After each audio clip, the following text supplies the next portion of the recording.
ሰላም ውድ የኔ ቤተሰቦችና ውድ ኢትዮጵያውያን እህት ወንድሞች ትክክለኛ የኔን ህይወት እና የሮሃ ሜዲካል ካምፓስን የሚገልጽ ፎቶ ፌስቡክ ላይ አግኝቼ በጣም ተደምሜበት ነው ያመጣውላችሁ።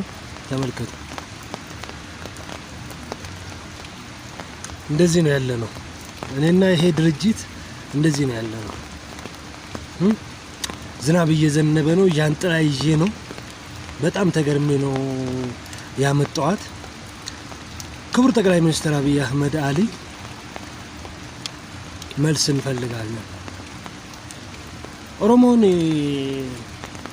ካምባ ዶንገታ ከኡፊ ዲታ ኩንጀቸኪ ቀበተማ ዋን ቤኑፍ ጀቹ ቢራናጋ ኦሮሞን እየናባይ ጀቾኒ gali rafi jechu ወዳችኋለሁ።